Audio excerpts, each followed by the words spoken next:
देखेगी तो वो भी कुछ कहेगी। महाराज उत्तानपाद वहां से चले हैं और जाकर के महलों में पहुंचे हैं और सुरचीनाएं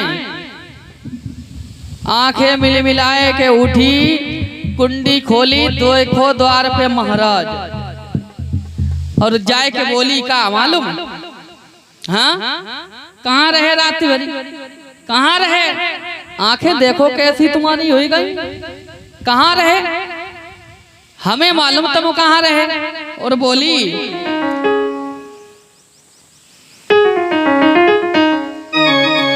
कि तुम रात सोते घर रहे, हमें मालूम, बाने अंदाज में गोली मारी, उसे मालूम ना है तो बाने ऐसे ही कह दी, ऐसे ही कह दी, उसने धमकाओ कि तुम रात सोती घर रहे और जाली में ले रही धमकाई, और बादिन की करी ले याद रे तुम कसम हमारी खाई।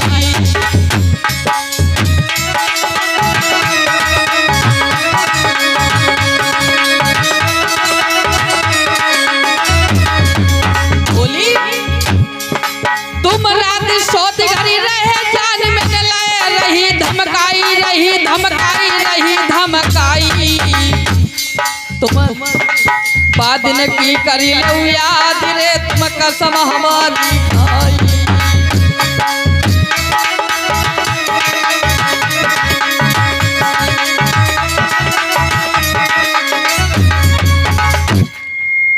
एक बात बताओ, हमें मालूम है तुम वहां गए होगे।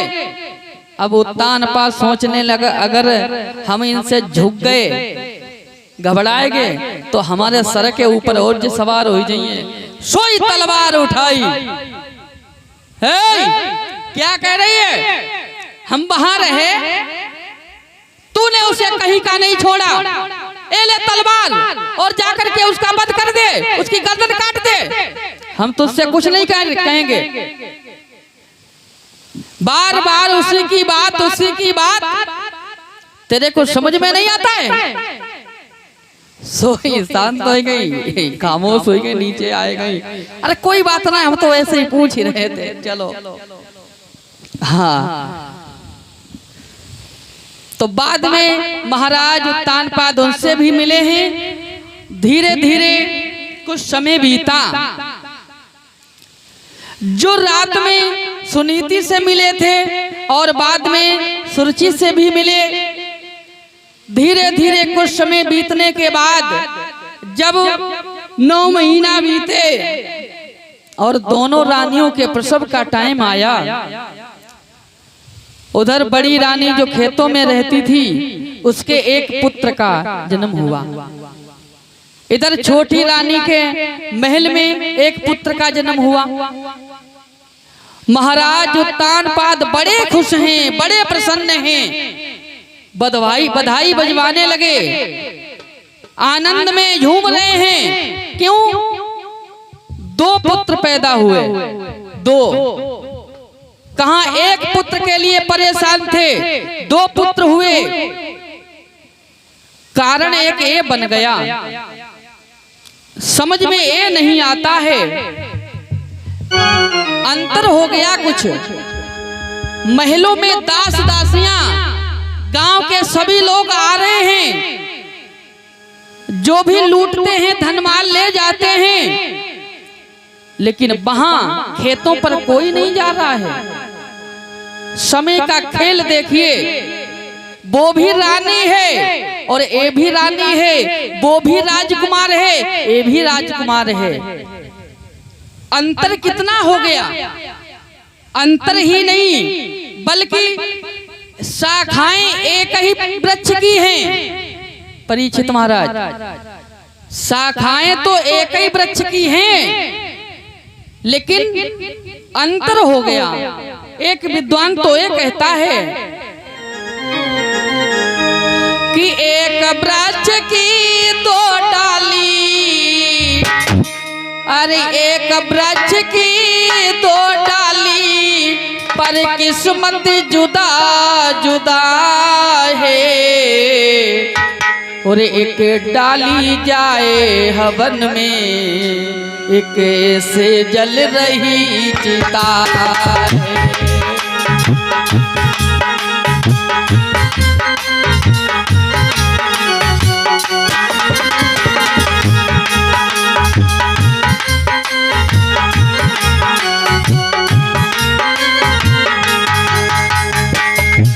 एक वृक्ष की दो डाली, किस्मत का खेल देखिए। उन दोनों डालियों को जब तोड़ा जाता है, अरे एक वृक्ष की दो डाली पर किस्मत जुदा जुदा है। एक डाली जाए हवन में, एक से जल रही चिता है।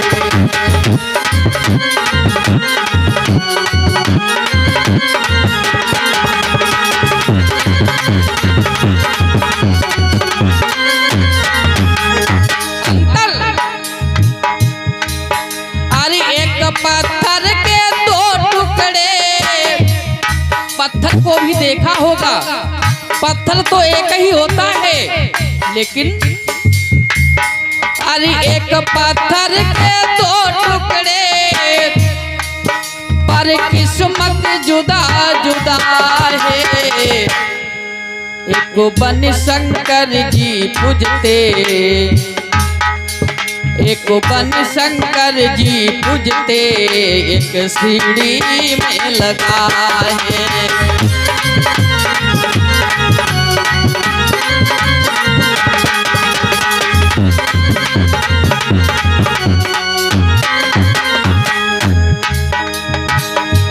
एक ही पत्थर है, अंतर क्या है? एक शंकर जी बनकर के मंदिर में पूजे जाते हैं और दूसरा सीढ़ी पर लगा है, उसके ऊपर लोग चढ़ रहे हैं, जीना बनाते हैं ना, उस पर चढ़ते हैं उतरते हैं। पत्थर एक ही है। और भी बताएं।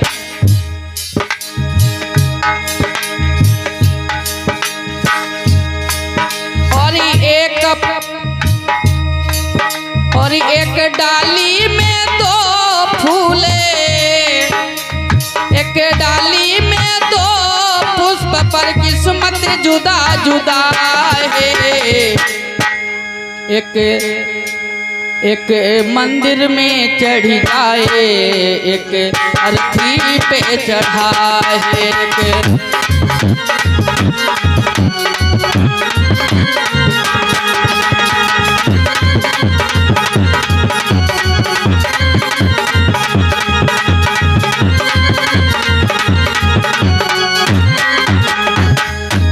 वही अंतर महाराज उत्तानपाद के यहाँ है।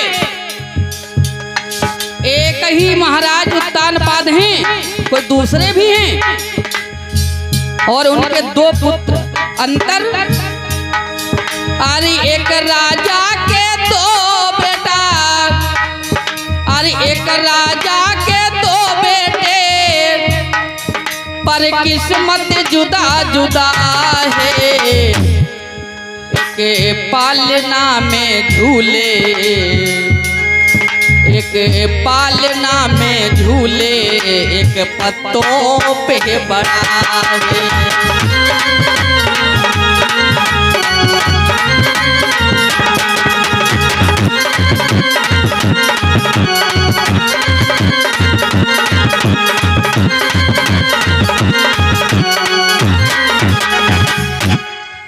अंतर इतना है, महाराज उत्तानपाद के दो पुत्र, ज्योतिषियों ने उनका नाम रखा, जो सुरुचि के पुत्र था उसका नाम रखा उत्तम, जो सुनीति के पुत्र था खेतों पर उनका नाम रखा मालूम ध्रुव। दोनों पुत्र जब थोड़े बड़े होते हैं और दोनों पुत्र आपस में एक दिन मिल जाते हैं, खेलते हुए महाराज उत्तानपाद के दरबार में पहुंचते हैं। महाराज उत्तानपाद ने देखा है सिंहासन पर बैठे हुए थे, तो सोचा उत्तम तो रोज आता है, उसे हम गोद में रोज लेते हैं, लेकिन ध्रुव आज पहली बार आया है, तो क्यों ना आज हम ध्रुव को गोद में ले लें। महाराज उत्तानपाद ने ध्रुव को गोद में ले लिया और उत्तम को उंगली पकड़ा दी और वहीं नीचे खड़ा कर दिया। लेकिन एक बात बताएं परीक्षित महाराज, चुगीला जान तो चुगीला होते हैं गांव-गांव में, अगर उन्हें कोई बात बढ़िया ना लगे तो धीरे से दांत दबाया जाता, जीभ दबाया जाता।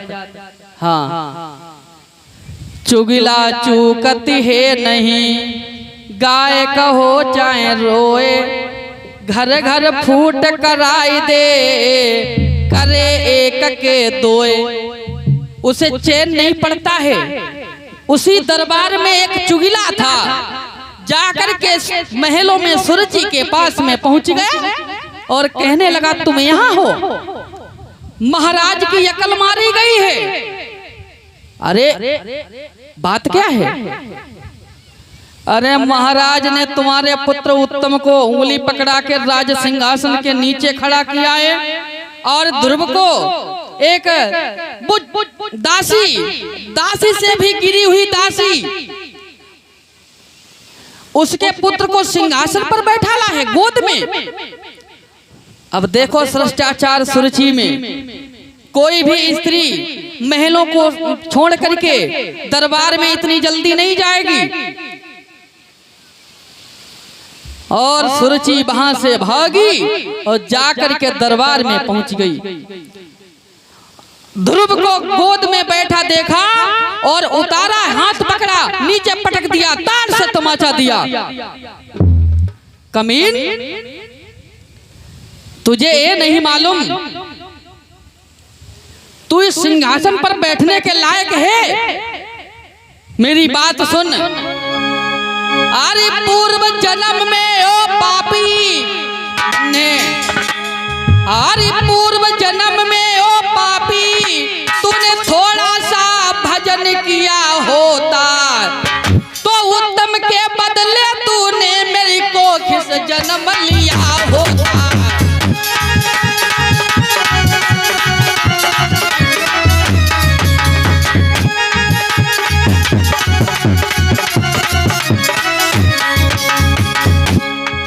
और पूर्व जन्म में ओ पापी तूने थोड़ा भी भजन किया होता, तो उत्तम के बदले तूने मेरी कोख से जन्म लिया होता।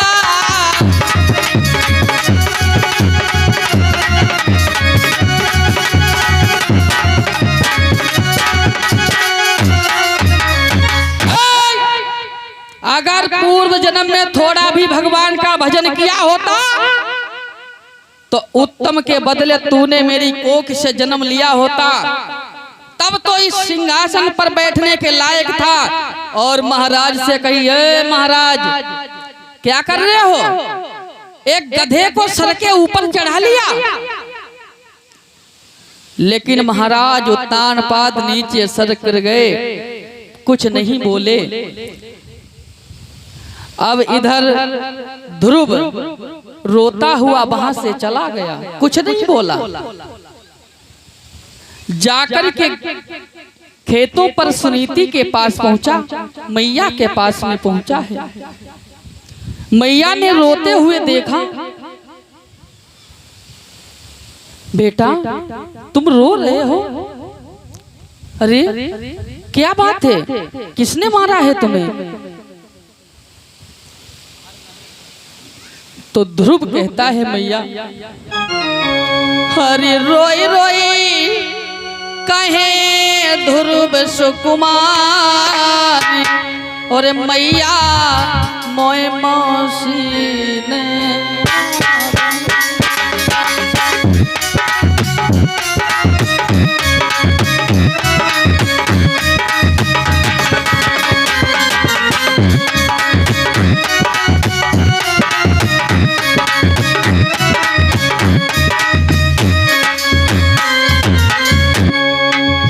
मैया मोए मौसी ने मारा। अरे मौसी ने मारा, तुम्हें उसका दुख है, इतना बुरा मान गए। अरे वो भी माँ है, अरे मौसी माँ है, मार दिया कोई बात नहीं। तो ध्रुव बोले मौसी ने मारा, इसका कोई मुझे दुख नहीं है, दुख इस बात का है पिताजी कुछ बात मुख से भी नहीं बोले। पिताजी ये कह देते इस निर्दोष को क्यों मार रही हो, इसका कोई दोष नहीं है, इसे तो मैंने ही बैठाला था। मोए पिता ने गोद उठाया, मौसी ने ढकेलो मारो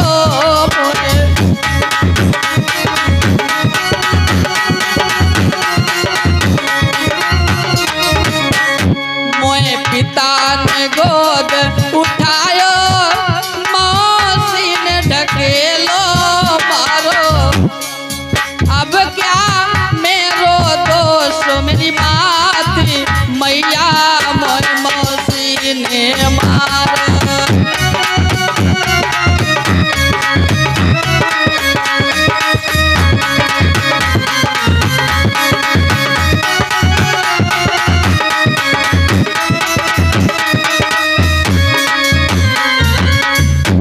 मैया मुझे मौसी ने मारा है, दुख इस बात का नहीं है मुझे मारा है, दुख इस बात का है पिताजी कुछ बात नहीं बोले, ये भी नहीं कहा इस निर्दोष को क्यों मार रही हो, दुख इसी बात का है।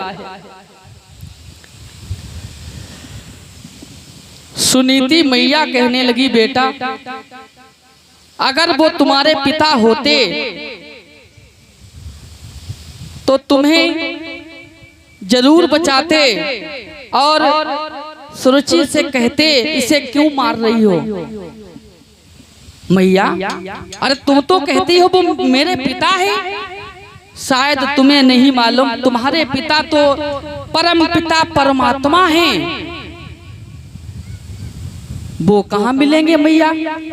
अरे जब तुम बड़े हो जाओगे तो बाद में जंगल में जाना और जंगल में भगवान का भजन करना, वहां तुम्हारे असली पिता मिलेंगे। तो मैया जे क्या नकली है? हाँ जो नकली हैं तो मैया मैं आज ही जाऊंगा। सुनीति मैया ने कहा ए मैंने क्या कर दिया, हमने अपने बच्चे को क्या आदेश दे दिया, क्या सलाह दे दी। बाद में बात बना करके मैया सुनीति बोली बेटा देखो तुमने भी रोटी नहीं खाई और मैंने भी रोटी नहीं खाई। बात बनाई और बोली बेटा कि मैया बोली रोटी खाई ले, मैं सब्जी मांग के लाती हूँ।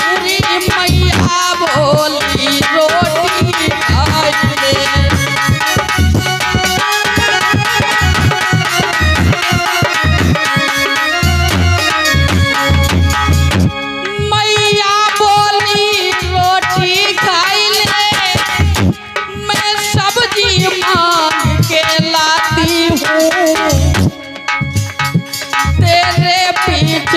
मेरे लाला तेरे पीछे मेरे लाला, मैं भूख से तड़पी जाती हूँ तेरे पीछे मेरे लाला।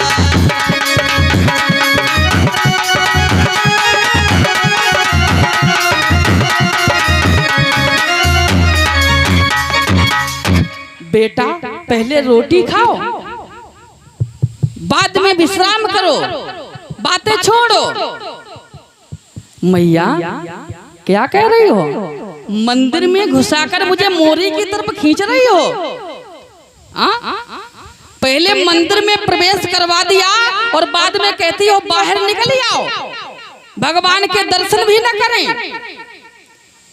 नहीं मैया मैं तो जाऊंगा, जरूर जाऊंगा। और मैया हम जाएंगे नहीं मानेंगे। लेकिन एक बात बताए मैया,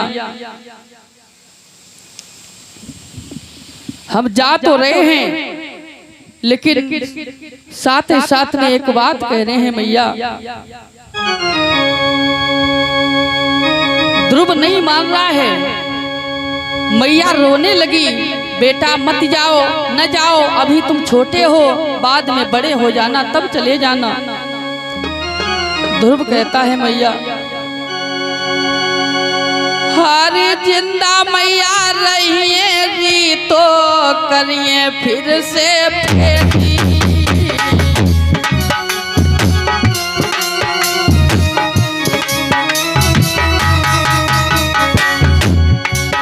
नहीं ले री परड़ामरी।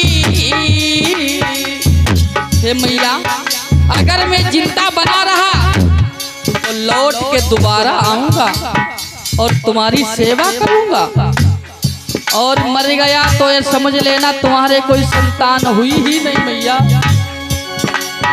हरी जिंदा मैया रहिए री तो करिए फिर से फेरी। नहीं ले री परिणाम हमारी आखिरी तू मेरी।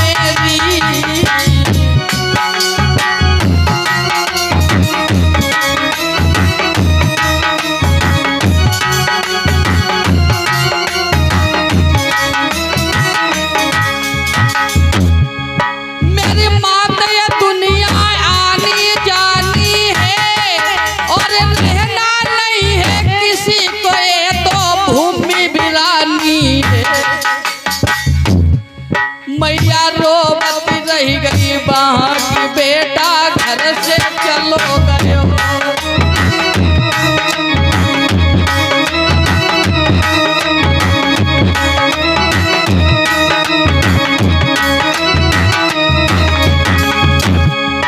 और घर से चलो गयो रे ध्रुव, जब घर से चलो गयो की बेटा घर से चलो गयो। सकती रही कि बेटा घर से चलो गयो।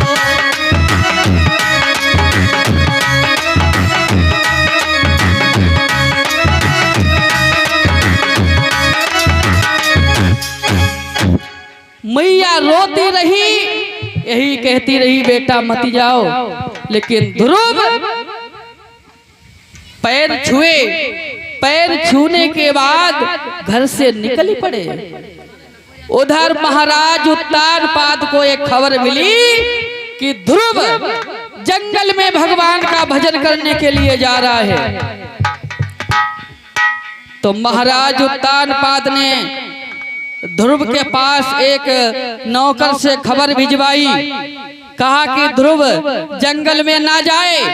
उसकी माँ को जो एक सेर जौ की रोटी मिलती थी और नमक की कंकड़ी मिलती थी, वो बंद होकर के सब्जी रोटी मिलेगी। ध्रुव कहने लगे, बारे प्रभु तुम में इतनी शक्ति, अभी हम घर से निकल भी नहीं पाए, सब्जी रोटी तैयार, अब तो मैं जरूर जाऊंगा। थोड़ा और आगे बढ़े, नौकर ने जाकर के महाराज उत्तानपाद से कह दिया, ध्रुव नहीं मान रहा है, नहीं पीछे लौट रहा है। तो फिर महाराज उत्तानपाद ने कहा कि जाओ कह देना उसका आधा राज्य सिंहासन है, आधा राज्य उत्तम का, आधा राज्य ध्रुव का है। तो खबर मिली ध्रुव को।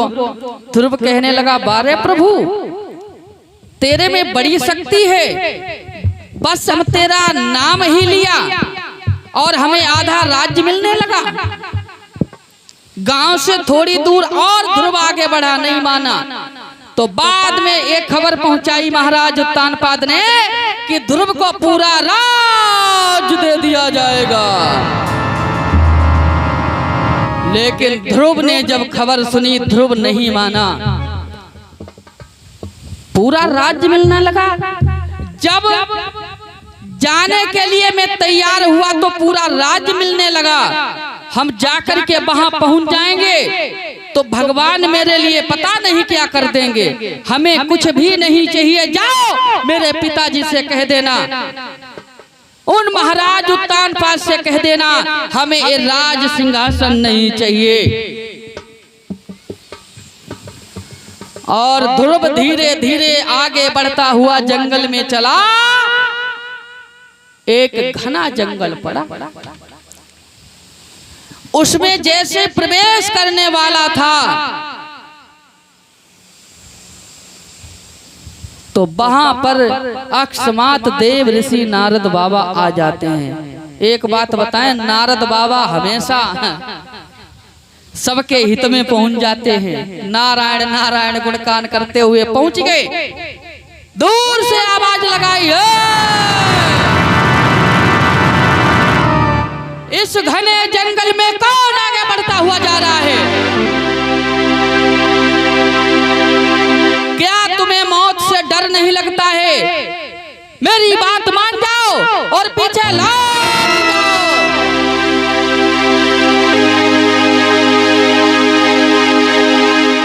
लेकिन ध्रुव नहीं मान रहा है, आगे बढ़ता हुआ चला। समीप देव ऋषि नारद पहुंचे। क्या बात है, इस घने जंगल में कोई शेर चीता भेड़िया भालू तुम्हें उठा ले जाएगा, खा जाएगा, क्यों नहीं मान रहे हो? क्यों मरना चाहते हो? क्या डर नहीं लगता तुम्हें?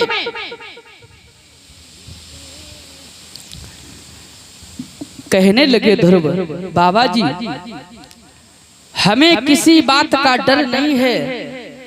मैंने परमात्मा से लगन लगाई है और उन्हीं के ध्यान में मैं मगन हूं। हमें कोई डर नहीं है। फिर हमारे पिताजी इसी जंगल में हमें मिलेंगे। पिताजी? क्या पागल हो गए हो? इस जंगल में क्या तुम्हारे पिताजी बैठे हैं? पीछे लौट जाओ, यहाँ पिताजी तुम्हारे नहीं हैं, तुम अभी बालक हो। अच्छा, कौन पिताजी हैं, कैसे हैं? देखो मेरी मैया ने मुझे बताया है, हमारे पिताजी बड़े ही सुंदर हैं। उनकी 4 भुजाएं हैं, हाथ में शंख है, चक्र है, बड़ी सुंदर सूरत है मेरे पिताजी की। देव ऋषि नारद समझ गए, तो तुम तपस्या करने के लिए जा रहे हो। लेकिन एक बात बताओ, तपस्या ऐसे नहीं की जाती है। कोई तुम्हारे पास मंत्र है? गुरु तुमने बनाया है? बाबा जी गुरु कौन से पेड़ में लटकता है? गुरु? तुम्हें ये भी नहीं मालूम गुरु कहाँ है? अरे गुरु किया जाता है किसी संत महात्मा के साथ में रह करके उसे गुरु बनाओ, उससे शिक्षा ग्रहण करो। अच्छा बात। तो बाबा जी आप एक बात बताएं, आप ही गुरु न बन जाओ मेरे? आप तो गुणगान करते रहते हो बीणा बजा करके, जे आप मेरे गुरु बन जाओ। सोई नारद बाबा बोले, मालूम? अच्छा बात, जो ही बोले सोई कुंडी खोले। हम तुम्हारे गुरु बन जाए? हमने तुम्हें रास्ता बताई और हम ही पर हम यहाँ हो गए? नहीं बाबा जी, आप मेरे गुरु बन जाएं। और ये बात भी सत्य है, बिना गुरु के कल्याण नहीं होता है। कितने भी बड़े बन जाओ, कि बिन गुरु भवन निधि तरई न कोई, और चाहे बिरंच शंकर सम होई।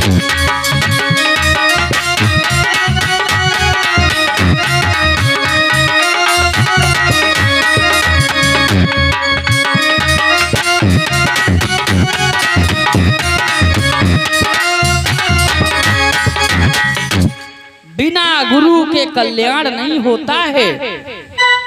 तो बाद में ध्रुव ने देव ऋषि नारद को अपना गुरु बनाया। देव ऋषि नारद ने एक 12 मंत्र दिया, 12 अक्षर। का मंत्र दिया।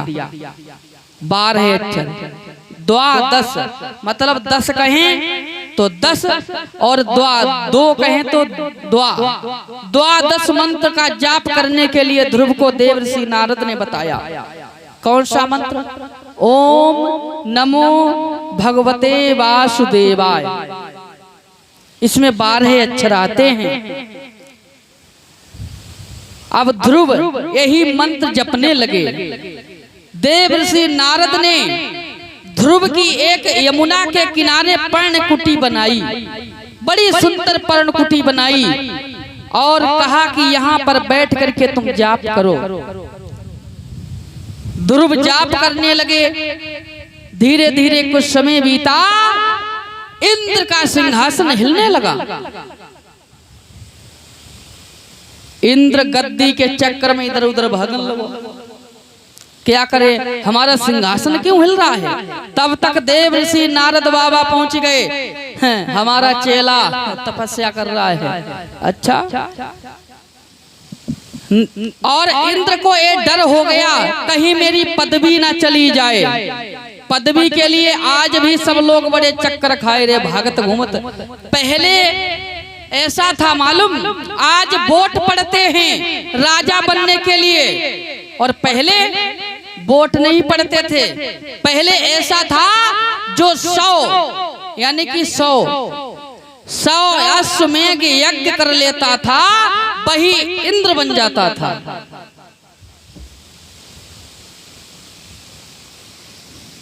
परीक्षित महाराज कितने 100 जो 100 अश्वमेध यज्ञ करता था। साधारण यज्ञ मालूम कैसे? साधारण यज्ञ होते हैं जैसे 99 किए, बाद में 100वां किया। इसके बाद में जब 99 यज्ञ करने के बाद जब लास्ट में यज्ञ आता है वो उसे बोलते हैं अश्वमेध यज्ञ। कहीं कहीं तो ये प्रमाण मिलता है केवल 100 यज्ञ, लेकिन अश्वमेध यज्ञ का मतलब ही कुछ अलग होता है। जो पहले 100 अश्वमेध यज्ञ करता था वही इंद्र बना दिया जाता था। इंद्र घबरा गया अपनी कुर्सी के लिए। तुरंत ही उसने अप्सराओं को भेजा। अब अप्सराएं चली हैं, जाकर के ध्रुव के पास नृत्य करने लगी, डिगाने लगी ध्रुव को और बोल रही हैं अरे उठ जाओ, देखो कम से कम। लेकिन ध्रुव नहीं उठ रहा है। बाद में एक अप्सरा सुनीति का रूप बना करके आती है, रोती है, बिलखती है, लेकिन ध्रुव आंखें नहीं खोल रहे हैं। इंद्र घबरा रहा था, अब हम क्या करें, हमारी योजनाएं सब विफल हो रही हैं। अग्निदेव को भेजा, वायुदेव को भेजा, सब जाकर के कोई आग लगाता है, कोई हवा चलाता है, कोई जल बरसाता है। सब उपाय कर लिए इंद्र ने, लेकिन ध्रुव आंखें नहीं खोल रहा है। बाद में एक दिन ध्रुव के पास देवर्षि नारद आए। कहने लगे बेटा ऐसे तुम्हें भगवान नहीं मिलेंगे। कैसे? तुम ऐसा करो, तुमने अन्न का त्याग तो कर दिया, जो पानी पी रहे हो इसे भी छोड़ दो और केवल वायु को ग्रहण करो। बस श्वास के द्वारा जो वायु मिले वही ग्रहण करो, उसी को ग्रहण करके जीवित रहो। फिर एक मंत्र तुम्हें और बताएं, तुम्हें हम एक विद्या सिखा रहे हैं, प्राणायाम विद्या। श्वास को रोक लो ब्रह्मांड में, यहाँ पर बोलते हैं मस्तिष्क पर ब्रह्मांड। श्वास को रोको और मस्तिष्क पर भगवान की मूर्ति का आकार समाहित कर लो। तो वही किया ध्रुव ने, अपने गुरु की बात मानी।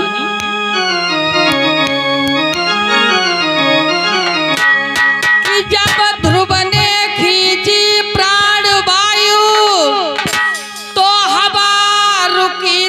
लोकों की। और ये आकाश हिला, ब्रह्मांड हिला, दम घुटने लगी प्राणियों की।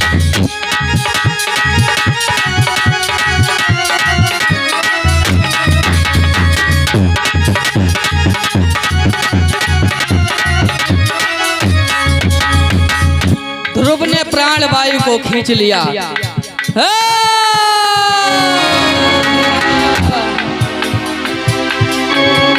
श्वास को ऊपर जैसे साधा है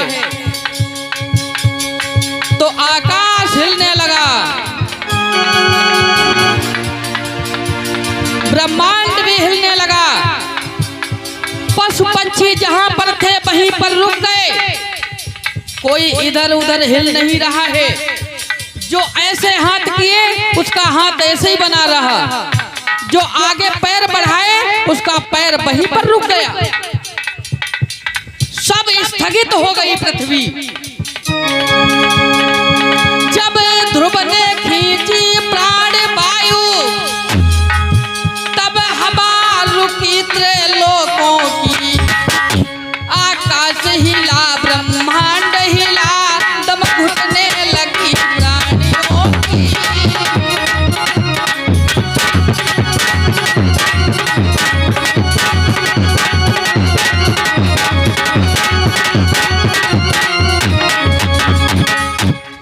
आकाश हिलने लगा, ब्रह्मांड हिलने लगा, प्राणियों में दम सी घुटने लगी।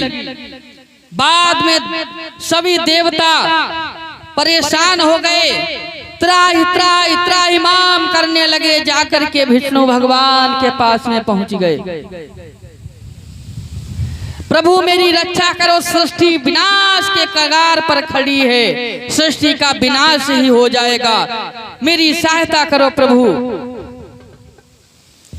अब भगवान विष्णु वैकुंठ धाम में सभी देवताओं से कहने लगे ठीक है। और उधर देव ऋषि नारद पहुंच जाते हैं और कहने लगे हे प्रभु, थोड़ी देर और बैठे रहे तो पृथ्वी नष्ट ही हो जाएगी, जल्दी चलो। तुरंत ही भगवान विष्णु गरुड़ पर सवार हुए और जाकर के ध्रुव के पास में पहुंच गए और आवाज लगाने लगे, ध्रुव बेटा ध्रुव,